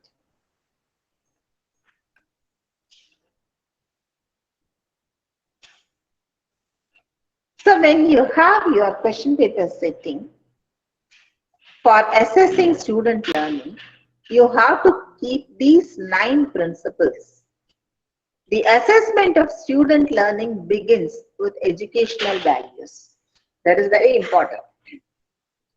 Then the assessment is most effective when it reflects an understanding of learning as multidimensional, integrated, and it is revealed in performance over time. Then assessment works best when the programs it seeks to improve have clear, explicitly stated purposes. Assessment requires attention to outcomes, but also and equally to the experience that leads to those outcomes. And assessment works best when it is ongoing, not episodic. And assessment fosters wider improvement when representatives from across the educational community are involved. In short, you have to remember, through assessment, educators meet responsibilities to students and to the public. So, நம்ம இந்த assessment பண்ணும்போது, what are the common pitfalls? எங்கெல்லாம் தப்பு பண்றதுக்கான chances இருக்கு? So, what are those things that has to be avoided? First thing, உங்களுடைய assessment, it may not be matching the stated outcome. And the criteria do not match the tasks or outcomes. The criteria are not known to the students. That is a very, very important thing that has to be kept in mind. When you have given an assessment activity to your student, then make it very clear to them what is the criteria based on which he will be evaluated or assessed. And the students do not understand the criteria. That is the second one. நான் என்ன சொல்றேன்னு என்னுடைய குழந்தைங்களுக்கு புரியலன்னா, then there is no point in having that assessment activity. And overuse of one mode of assessment, Google form போட்டா ஈஸியா இருக்கும். அதனால நான் எல்லா இடத்துலயும் Google form போட்டு நான் எல்லா CAயும் அதே மாதிரி முடிச்சிருவேன்னு சொன்னீங்கன்னா, then how will you measure whether அவனுக்கு அந்த டெரிவேட்டிவ் போட தெரியுமா, இல்ல டிஸ்கிரிப்ஷனா எழுத தெரியுமா? அதுல எல்லாம் வந்து என்னால எப்படி அசஸ் பண்ண முடியும்? Therefore, there should not be overuse of one mode of assessment. And insufficient time for students to do the assignment. எனக்கு வேலை முடிஞ்சா போதும், அதனால இன்னைக்கு போட்டு நாளைக்கு one day I will give you time, you just submit your assignment. Don't give it. Too many assignments with the same deadline. That is also not correct. Then insufficient time for staff to mark the assignments, absence of well-defined criteria. So that is, unless you have got a very good rubrics for your assessment, then it will not work.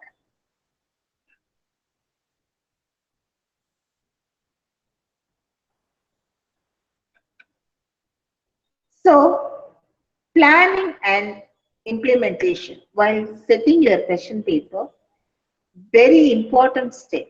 The very first step is identifying the learning outcomes to be assessed.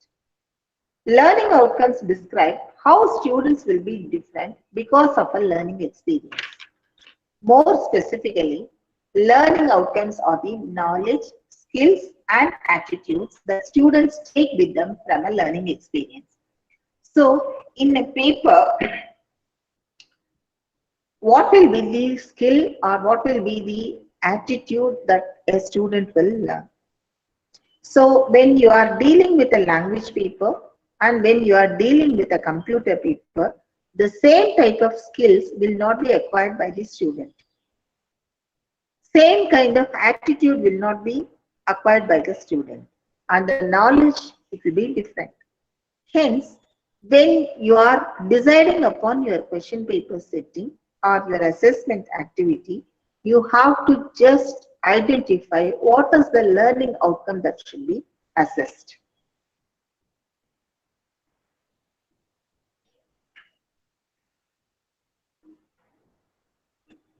So before creating assessment task, you need to decide what you want students to learn from the assessment task.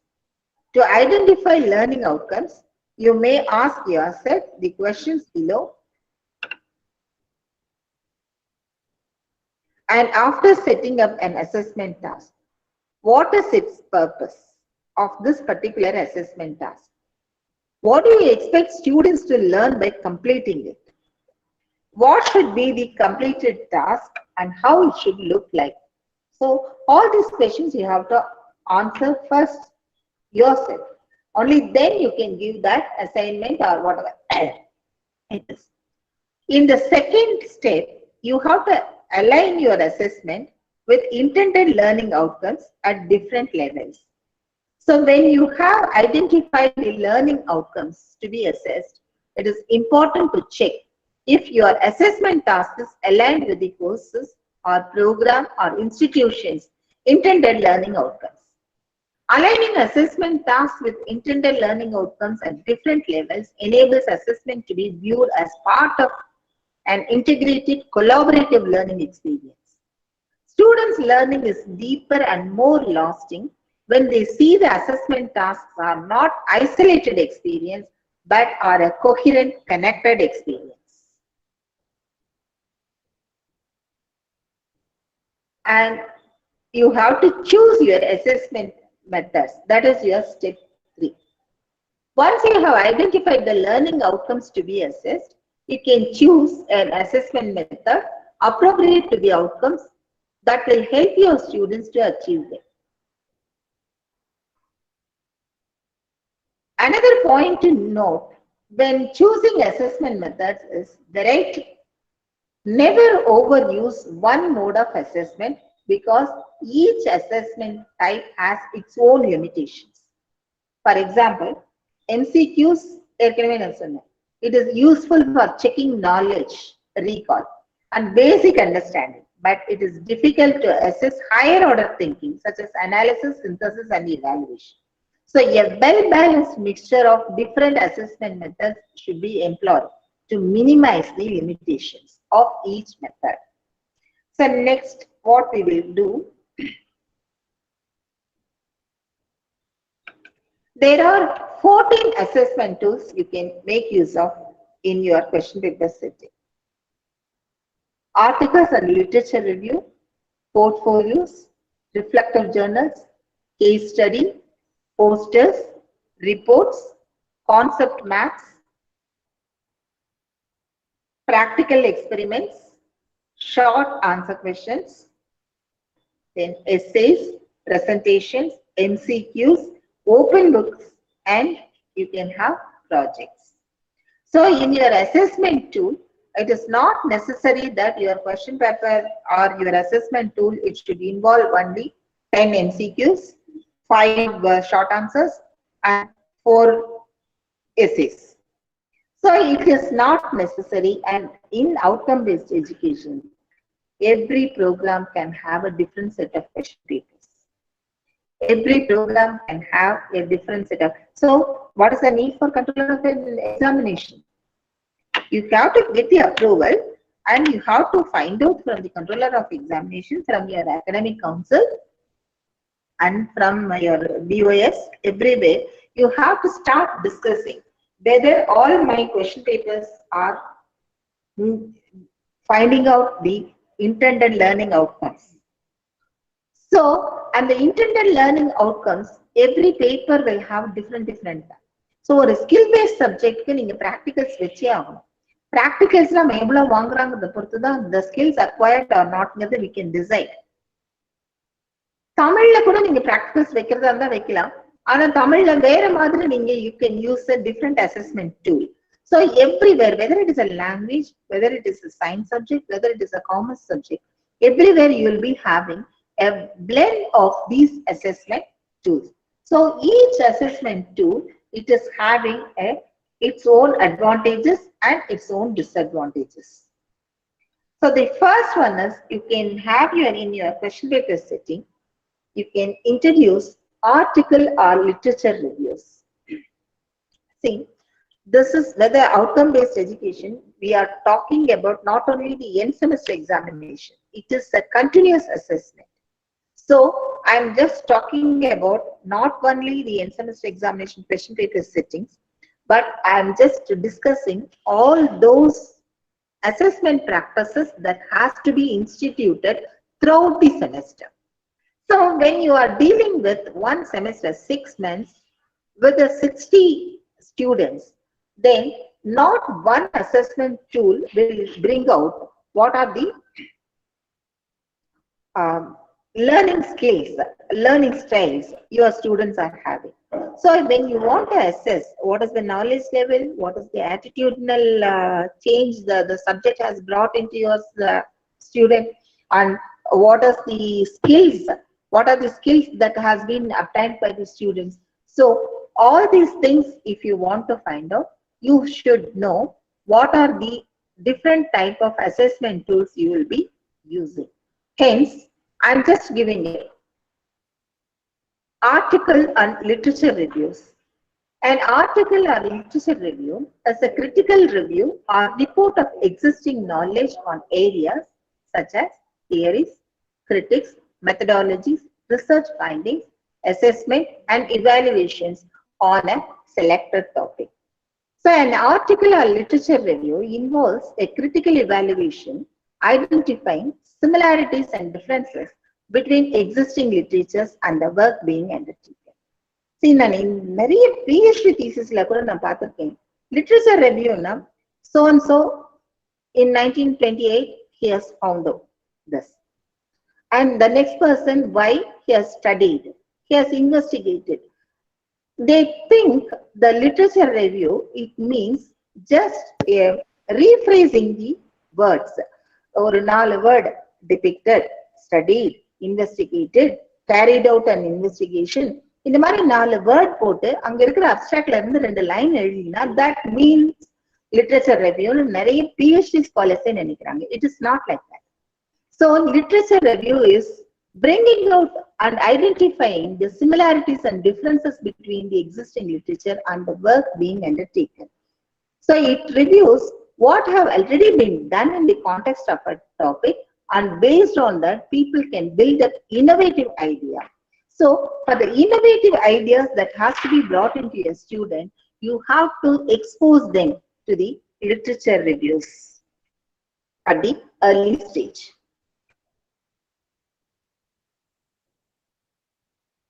As I told you, All these 14 methods, they are having their own advantages and their own disadvantages. Hence, in review of literature, it can encourage a deep learning and it provides an efficient way to assess students' knowledge and understanding of a particular topic. But what is the disadvantage?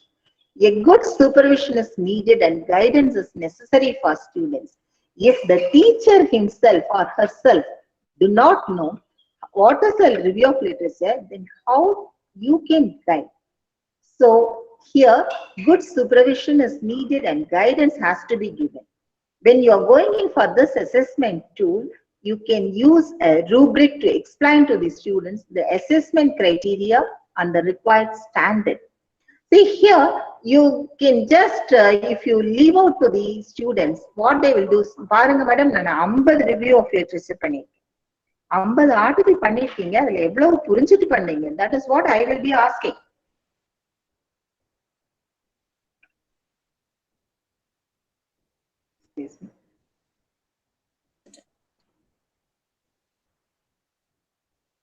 So the second one is case studies and open problems.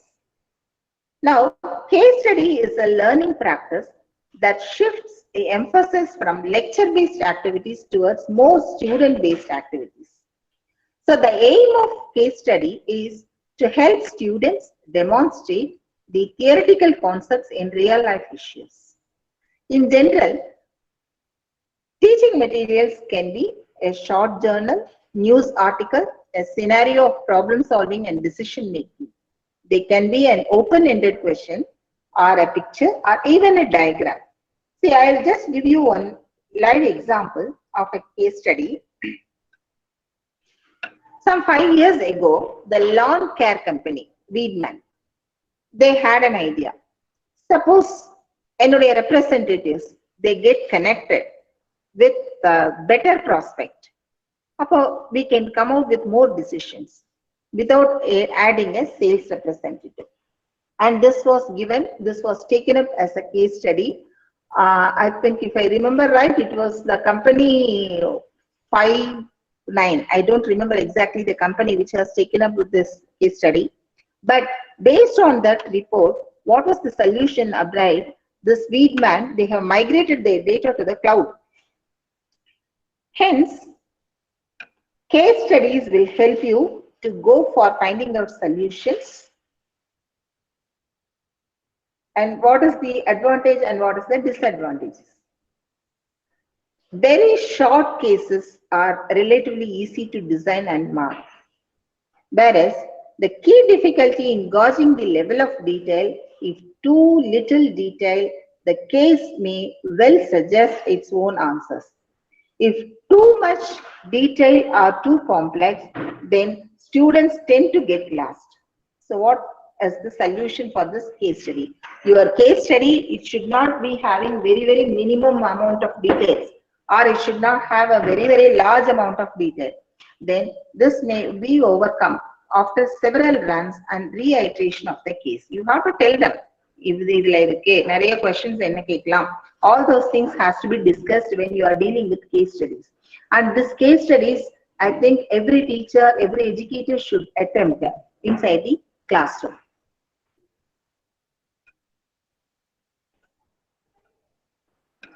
So next one is concept maps. Again, this is also one assessment tool which is not much used. A concept map is a hierarchical form of structure. This diagram, it will illustrate the conceptual knowledge and their relationships within a specific topic from general to specific concepts. It consists of concept labels and which are connected together by lines. These lines are labeled with directions. A concept map is often known as a flowchart. Most of the computer faculty will be knowing. And it is widely used in business to gain an insight on the overview and for brainstorming new ideas and developments.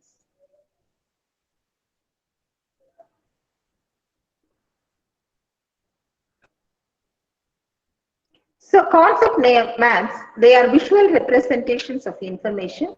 They can take the form of charts, graphic organizers, tables, flowcharts, Venn diagrams, timelines, or T-charts. They are especially useful for students who learn better visually, although they can benefit any type of learner. So in concept maths, you can just have a visual look. It consists of concepts and they are represented by circles or boxes. And it consists of relationships which are represented by connectors and linking words. So when we are having, yeah. So this is an example. You can ask different kind of perceptions. And what will be the different kind of perceptions a student or learner will have? When you are having something like that, see, the homeowners, they will be thinking of agricultural runoff, marine dumping, industrial waste. Whereas fisherman, he will be thinking of industrial waste and underground storage leakages. Whereas a farmer, he will not worry about industrial waste. He will be worrying about domestic sewage and he will be worrying about acid rain. So different kind of perception. This is giving you the conceptual map.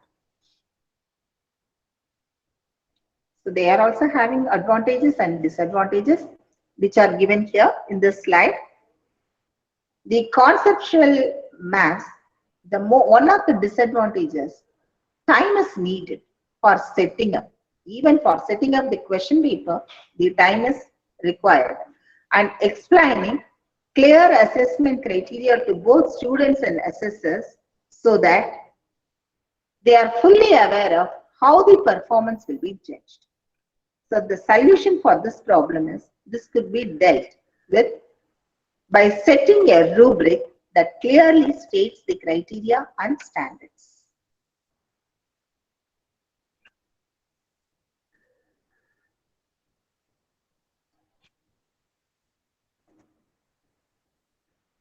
And this is the usual form which we will be using in our assessments.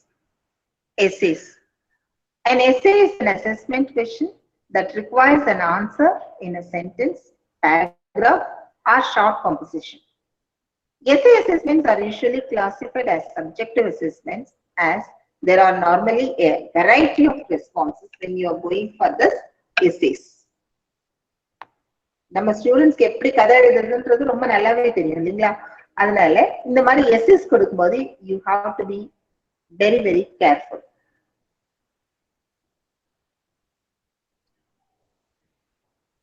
So the best advantage of this essays is it is applicable to any topic that requires the ability to construct and sustain a written document. But most of the important disadvantage which I feel is the marking. It can be more subjective. Hence, you have to prepare a structured marking scheme for other assessors to avoid the chance of subjective judgment. நிறைய பேரு 4 page இருந்ததுன்னா they will give 10 marks. When there is only 2 pages, they will give you only 5 marks. When there is only 1 page written, then they may be giving 2.5 marks. That should not be the case. What is expected out of that particular essay? Hence, your rubric must be very, very clear.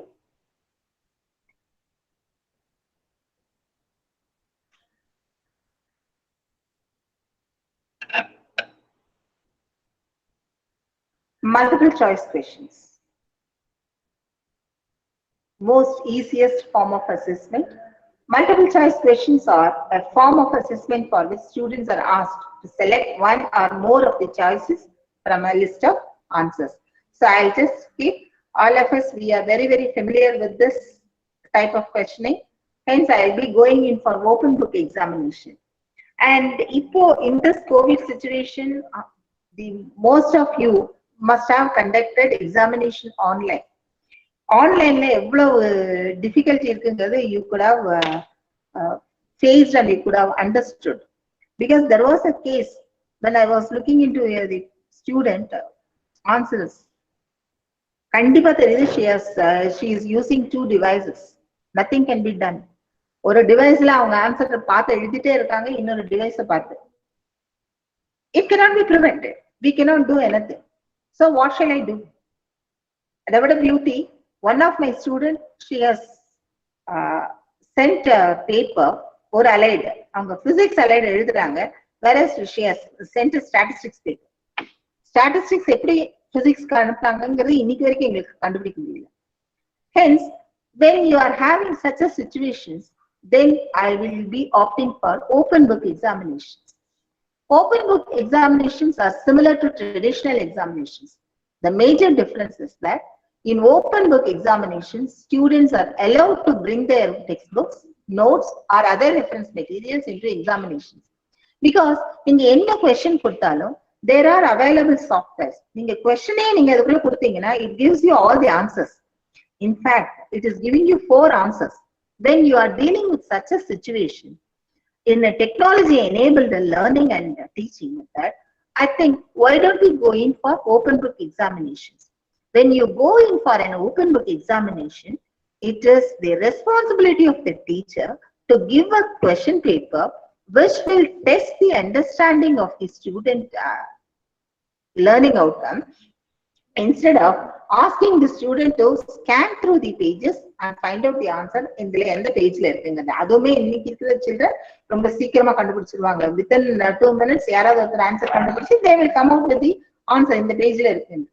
Therefore, open book examination are preferred in this current situation, and it will focus less on testing students' memorization, and it will test more on analyzing and synthesizing skills of students. So a lot of students are unfamiliar with open book examination. That is the more disadvantage. And the assessors, you must communicate clearly about the purpose of open book examination and their expectations on students.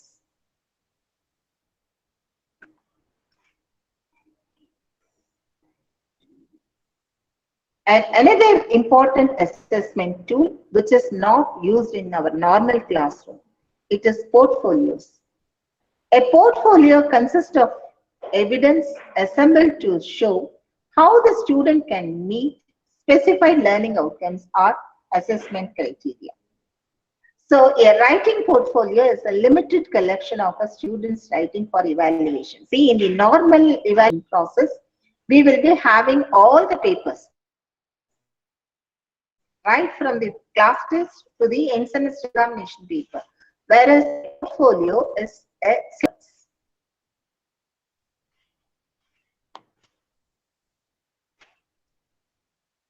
So I have given you an example of portfolio. See, the student is asked to design this web page. She has given welcome to my portfolio, and on the left side you can see what is her professional development plan and what is the learning outcome 1, 2, 3, 4 and 5. So such a portfolios can be designed either by the student or even by the assessor.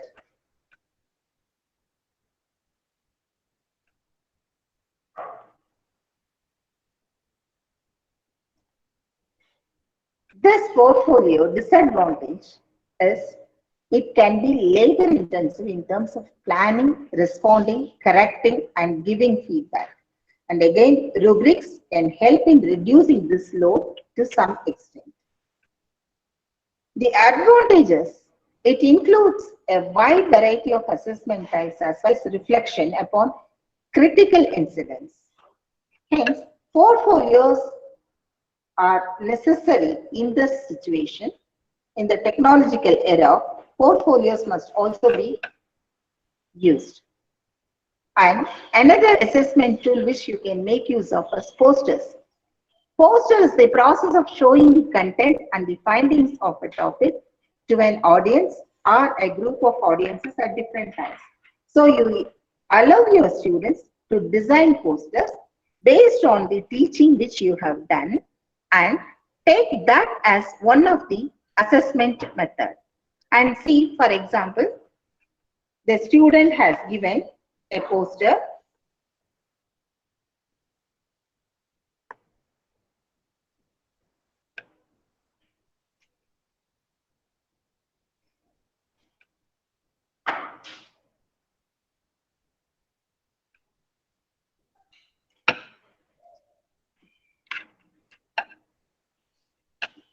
Please. So now we talk about the advantages and disadvantages.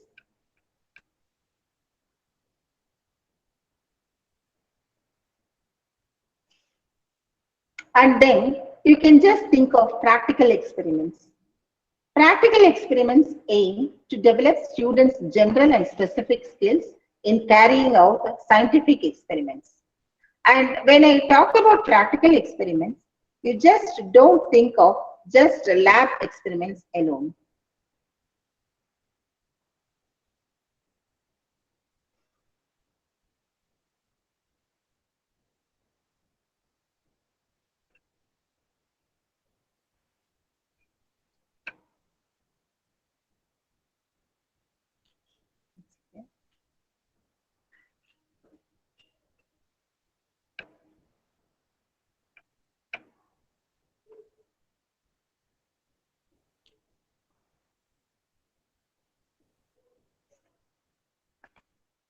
Just 1 second, please. I'll again share my.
Sorry.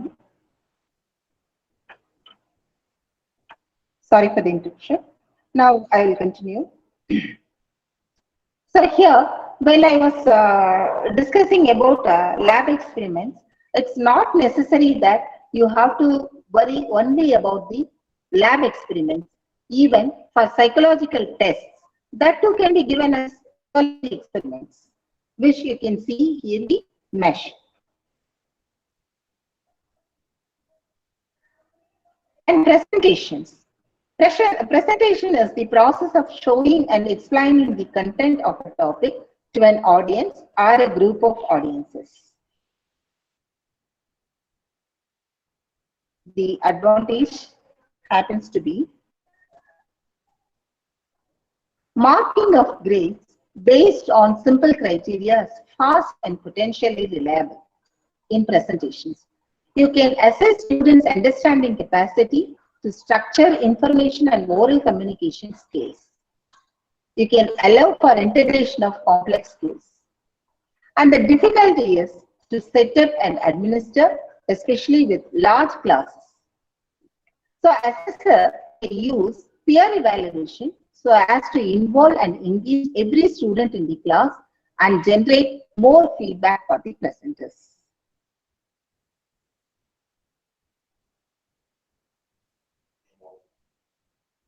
Projects.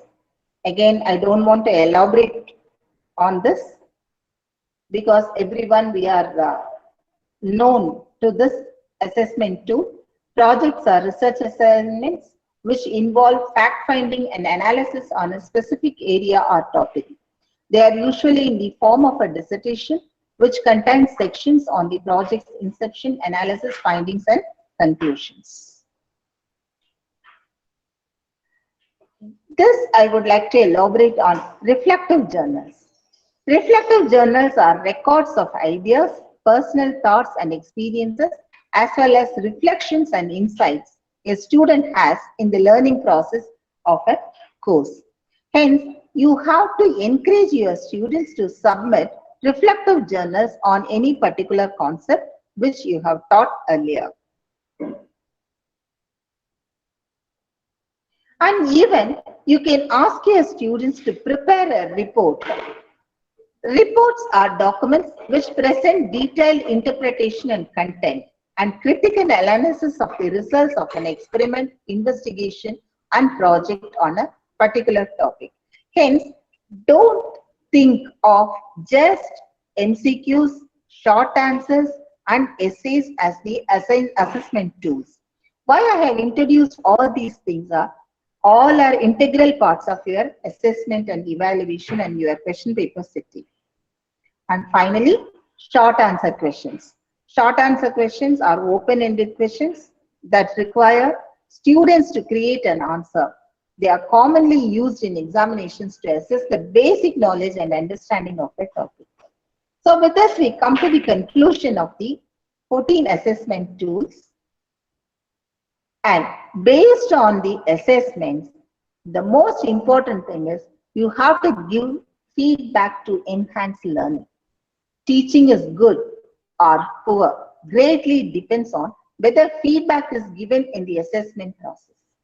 Assessment without feedback not only dampens students' motivation to learn, but it also hinders their ability to achieve the expected learning goals. Your feedback mechanism, it can be of two types. One is summative and the other one is formative. In summative feedback, you just give the student what is the achievement, what he has done. Whereas in formative feedback, you are telling your children, see, based on your performance in the last assessment activity, I am giving you the suggestion for improvement. So your feedback will be effective only it is incorporating both summative and formative feedback. And what could be your feedback mechanism in the digital environment? I'll close within 2 to 3 minutes. So your online feedback on written work, see, in some of the learning management system, it is the integral part. In Canvas, Moodle, and Blackboard, the system has the built-in assignment submission tools. They include gradings as well as feedback functions. And what you can do is you can use track changes or comment features of Microsoft Word. That also allows the marker to give comments directly linked to the part where students need to pay attention. Again, most of us, we are using this Microsoft Word, whereas we are not using this track changes. And please kindly try this today. And you can go for personal response systems or clickers. In a classroom, immediately you can just go with your personal response system. It is one of the most effective tools in providing in-class instantaneous feedback. In particular, when you are dealing with large class with over 100 of students. Then clickers can be used during class to confirm students' understanding of the topics being taught.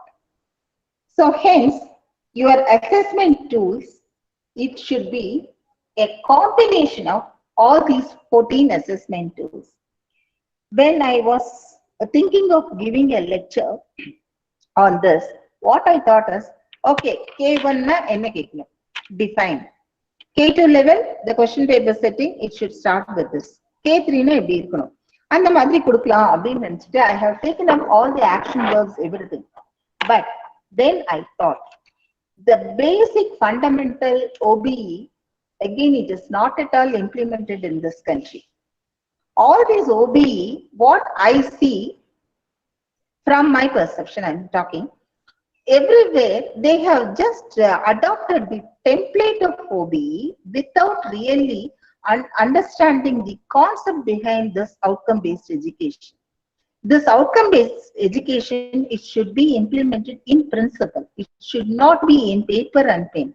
So what I thought was, I will just share some of my views on this assessment practice with you, so that when we move on to rubrics and how it can be used to implement the, to assess the COPO attainments, that we will be continuing tomorrow. I thank the organizers for having given me this opportunity to join with you. I will be joining with you tomorrow at 2 o'clock. Thank you so much. If there are any questions, I'm happy to answer.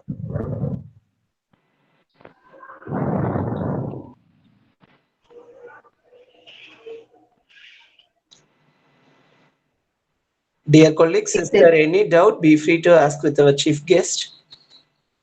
Yeah, if there are any doubts, you can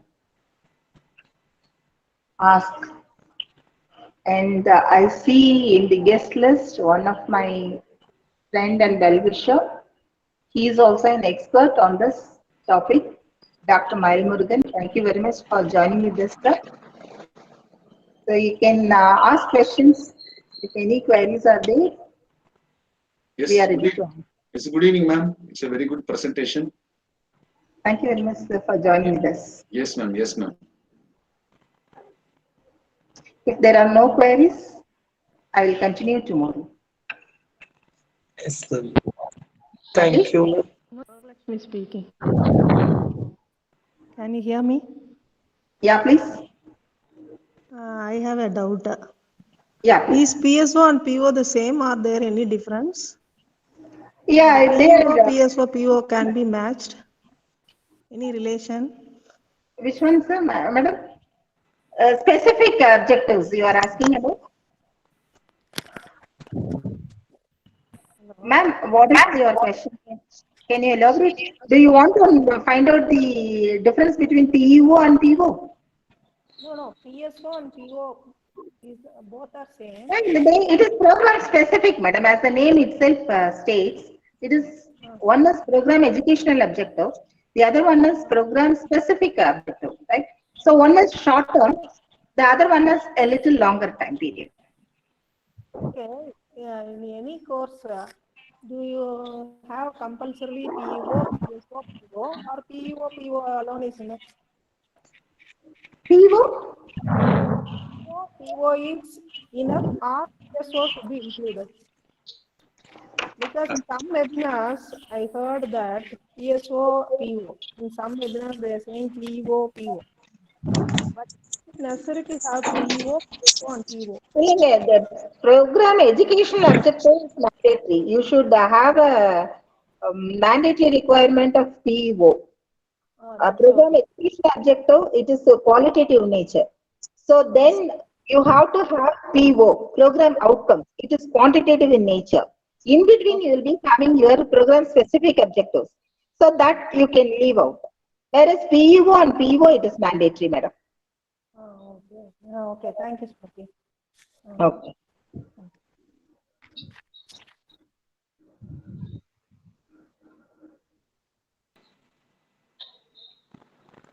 Any other queries?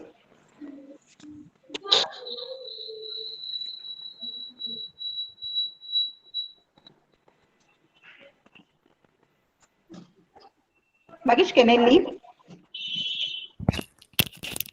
Yes, ma'am. There's a vote of thanks. Yes, sir. Yes, sir. Thank you, ma'am. Thank you so much for your spending your valuable time with us, ma'am. Next, I would like to invite Mrs. D. Jayabharati, Assistant COE of our college, to deliver the vote of thanks. Honorable Secretary, sir, respected Principal, beloved Director and Controller of the Examinations, our most valuable invited guest, Dr.K.SUMATHI, Associate Professor and Head, Department of Mathematics, PSGR Krishnammal College for Women, Coimbatore. My dear colleagues, good evening to all. It's my privilege to offer thanks on this virtual workshop. First of all, my sincere thanks to Almighty God for making today's event a grand success. I would like to thank pillar of our college, our secretary, Dr. Mahendran sir, the right logistic support and guidance for this workshop. He has extended this opportunity for all of us. Thank you, sir. Next, I would like to thank our principal, Dr. N.R. Santi Maheswari ma'am, Iron Lady of our college, who are all sources of inspiration and who always keep in mind the future and face all guide us to prepare for it. Life's challenges in a more positive way. Thank you, ma'am. I also extend my thanks to Director Dr. G.Venkataswamy for their enormous cooperation in the organization of this workshop. Thank you, sir. I also wish to express my sincere thanks to Dr. B. Kumar, Controller of Examination of our college, for giving an excellent virtual workshop on question paper setting. Thank you, sir. My special thanks to Dr. Mail Murugan, Professor of Commerce, the Madura College and Chairman 2017-18 Southern India Regional Council of Institute of Cost Accountant of India. Thank you for your participation, sir. On behalf of our college, we give a really heartfelt thanks to our chief guest, Dr. K.SUMATHI, Associate Professor and Head, Department of Mathematics, PSGR Krishnammal College for Women, Coimbatore, who spent her busiest time gracing the occasion.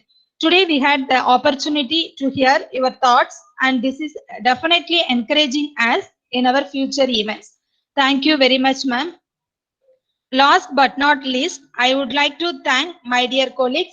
Thank you very much for joining this virtual workshop. Thank you, one and all. Thank you.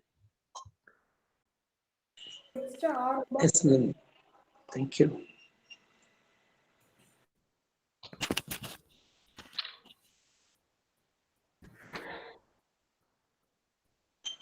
Thank you so much, ma'am. Thank you for your vote of thanks.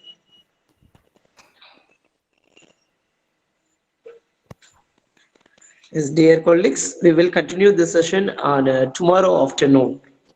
Thank you. Thank you, everyone. Thank you, Mr. Selvam. Yes, ma'am. Thank you, sir. Thank you, sir. Welcome.